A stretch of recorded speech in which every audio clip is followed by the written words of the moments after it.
नमस्कार दोस्तों, स्वागत है आपका अपने चैनल जॉब एट मास्टर पे। 1 करोड़ प्लस फॉर्म। आप सोच सकते हैं कि इस बार कंपटीशन कितना खतरनाक होने वाला है, लेकिन घबराए नहीं।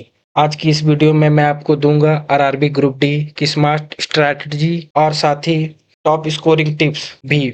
और वीडियो के लास्ट में मैं आपको दूंगा 5 मूल मंत्र जो आपके एग्जाम में सबसे ज्यादा कारगर साबित होंगे।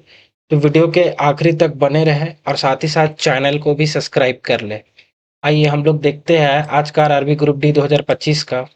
सबसे पहले हम लोग इसमें देखेंगे 2022 का ओवरव्यू और साथ ही साथ 2025 का। 2022 की अगर बात करें हम लोग टोटल वैकेंसी की तो 1,03,700 के कुछ आया था। और इस बार 2025 वाले में आपका 32,438 ही वैकेंसी आया है। जो कि आप लोगों को अगर एग्जाम डेट की अगर बात कीजिएगा तो इसमें एग्जाम डेट आप लोगों को बताया गया जुलाई से अगस्त में आप लोगों का एग्जाम डेट होगा। लेकिन सबसे बड़ा बच्चों को मुसीबत और ये लग रहा है कि इस बार जो फॉर्म की संख्या आ गई है ना, वो 1 करोड़ से भी प्लस चला गया है। जैसे कि आप लोग यहाँ पे देख सकते हैं, ये बच्चों को सबसे ज्यादा मन में डर बना हुआ है। क्योंकि 2022 वाली वैकेंसी में 70 से 80 लाख के आसपास ही फॉर्म आया था। इस बार रिकॉर्ड तोड़ फॉर्म भरा गया है। ठीक है, इसको लेके बच्चों के मन में कट ऑफ को लेके काफी ज्यादा चिंता बन रही है। साथ ही साथ अगर आप लोग एग्जाम पैटर्न को भी देखते चलेंगे कि किसमें कितना पूछा जाता है। ठीक है, तो चलिए आइए ना, तो हम लोग कट ऑफ को की बात करते हैं। ये कट ऑफ आप लोगों का 2022 वाले का है। ठीक है, और ये साथ ही नॉर्मलाइजेशन स्कोर के बाद का कट ऑफ है। जैसे कि आप लोग देख सकते हैं चंडीगढ़ का यूआर का कट ऑफ, साथ ही साथ रांची का कट ऑफ, जनरल का, एसटी का। ये आप लोगों को जोन वाइज फॉर्म भरे जाते हैं, आप लोग को पता होगा।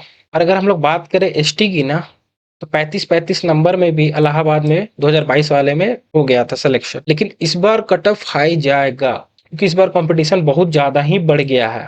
ठीक है, और साथ ही साथ अगर बिलासपुर में बात करें तो देखिए 42, ये सब बिलासपुर हो गए आपके। ठीक है, चेन्नई हो गए और आपके गुवाहाटी हो गए और आपके इलाहाबाद हो गए। ये सब जोन में आपके कट ऑफ कम जाता है। बाद में अगर रांची उची जोन की बात करेंगे तो कट ऑफ अच्छा खासा जाता है। पटना में भी बहुत ज्यादा ही कट ऑफ जाता है, चाहे एसटी का हो, ओबीसी का हो, जनरल का हो, किसी का भी। आप लोग कट ऑफ को भी देखते चलेंगे। और ये वो नोटिस आई थी रेलवे की तरफ से जिसमें बताया गया था कि आप लोगों का 1 करोड़ से भी ज्यादा फॉर्म जो है इस बार भरेगा है, देख सकते हैं। और ये देखिए कि ये पेपर का कटिंग है जो कि पेपर में डाला गया था। ऐसी बेरोजगारी रेलवे के में पहली बार देखा गया है। आप लोग इसमें समझ सकते हैं कि एक ही पद पर 334 उम्मीदवार में मुकाबला है। मतलब एक सीट है, उस पर 334 उम्मीदवार है और उनमें से किसी एक का ही जॉब होगा। लोग समझ सकते हैं। और सबसे ज्यादा जो फॉर्म भरा गया है ना, आप लोगों को मुंबई से फॉर्म भरा गया, मुंबई जोन से। ठीक है, और कोलकाता जोन से भी बहुत ज्यादा ही फॉर्म भरा गया है। आइए ना, आज आज का हम लोग स्ट्रेटेजी प्लान के पर बात करते हैं, जो आप लोगों के लिए आज का सबसे ज्यादा जरूरी रहने वाला है। सबसे पहले आप लोगों को इसमें समझना होगा परीक्षा के पैटर्न को, क्योंकि बिना परीक्षा के पैटर्न को समझे एग्जाम को निकाल पाना बहुत मुश्किल है। ठीक है, तो आज का जो आप लोगों का परीक्षा का पैटर्न रहने वाला है वो आप लोगों का रहने वाला है कुल 100 प्रश्न आप लोगों से पूछे जाएंगे। आप लोगों को पता है, जिसका हर प्रश्न का 1 मार्क्स मिलेगा, क्योंकि 100 मार्क्स टोटली बनते हैं। और नेगेटिव मार्किंग जो आप लोग करेंगे 1/3 रहेगी और समय 90 मिनट दिया जाएगा। तो आप लोगों को ये चीज सोच के चलना है कि कोई भी क्वेश्चन है उसका मार्क्स सिर्फ एक ही मिलेगा। ऐसा जरूरी नहीं है कि हम जीएस को ज्यादा फोकस कर रहे हैं उसका मार्क्स कुछ ज्यादा मिल जाएगा, नहीं। सबका मार्क्स इक्वल मिलेगा। चाहे आप मैथ में सही कीजिए तो भी उतना ही मार्क्स मिलेगा और जीएस में सही कीजिए तो भी उतना ही मार्क्स मिलेगा। तो आप लोगों को इसमें हर सब्जेक्ट को एक समान लेकर के चलना है अगर एग्जाम निकालना है तो। वैसे अगर हम लोग मैथ्स की बात करें तो आप लोग इसमें 25 प्रश्न पूछे जाएंगे। आप लोग देख सकते हैं टॉपिक जो बार बार आते हैं हम लोग उस पर भी बात करते हैं। प्रतिशत आप लोग के बार बार पूछे जाएंगे। ये सब जो मैं टॉपिक बता रहा हूँ ना, इसको आप लोग जरूर से जरूर अच्छा से अच्छा प्रैक्टिस कर लीजिएगा। देखिए ये सब से ही आप लोग 25 में से ऐसा मान के चलिए 22 क्वेश्चन आराम से कर लेंगे। बस इतना ही टॉपिक में से लाभ एंड हानि हो गया, साधारण ब्याज हो गया, चक्रवर्ती ब्याज भी हो गया जिसको हम लोग सीआई बोलते हैं, समय दूरी कार्य हो गया, डीआई हो गया, अनुपात समानुपात हो गया, वर्गमूल और घनमूल हो गया। ये सारे ऐसे टॉपिक है ना जो आपके पूछे ही जाते हैं, इससे ऐसे क्वेश्चन बनते ही बनते हैं।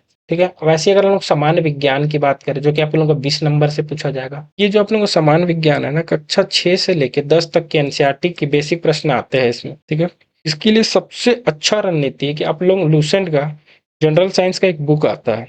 ठीक है, और वो बुक रेलवे के एनसीईआरटी आधारित बुक, तो आप लोग उससे रेगुलरली 30 मिनट भी अगर पढ़ाई करते हैं ना, बस स्टडी करके रख दिए, 30 मिनट 40 मिनट्स पढ़े और रख दिए। और बस इसमें आपको 2 काम करना है कि 15 सवाल एमसीक्यू के वो बस हल कर जाना है।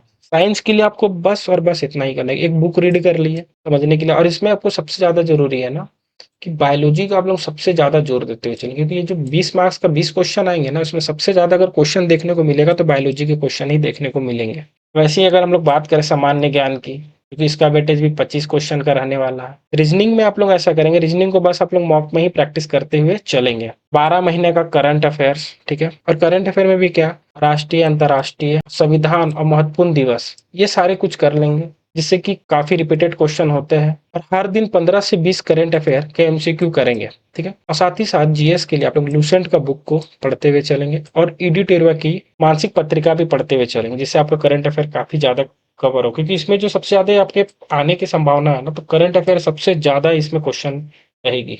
आइए ना मंथली टारगेट के लेके अगर हम लोग बात करें, तो फर्स्ट मंथ में आप लोगों को फाउंडेशन बेसिक टॉपिक को कवर करना है, जिसे आप बुक से भी कर सकते हैं और वीडियो से भी कर सकते हैं। बुक ज्यादा प्रीफर कीजिएगा, बुक से आपके दिमाग में रह जाएगा, क्योंकि आपका खुद का पढ़ा हुआ रहेगा, ठीक है। और साथ ही सेकंड, मॉक टेस्ट और स्पीड प्रैक्टिस रिवीजन। ये आप लोगों को मॉक टेस्ट जो है ना, कि अब आप लोगों के एग्जाम में ज्यादा टाइम बच नहीं गया है, 3 महीना मुश्किल से मुश्किल है, इसीलिए मैंने 3 मंथ का प्लान बनाया है। मॉक टेस्ट आप लोगों को कल से ही स्टार्ट कर देना है, और जो बच्चे नहीं दे रहे उनके, और जो दे रहे हैं उनके लिए तो ठीक ही है, वो लोग अपने स्पीड को और अच्छा करेंगे।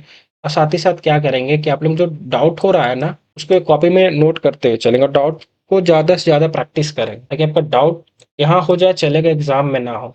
आइए सबसे जरूरी आज का इस वीडियो का 5 मूल मंत्र को हम लोग देखते हैं। ये आपके सफलता के लिए सबसे ज़्यादा जरूरी है। जो भी कैंडिडेट इसे फॉलो कर दिए ना, तो सिलेक्शन 90% से 95% एकदम मान के चलेंगे कि हो जाएगा।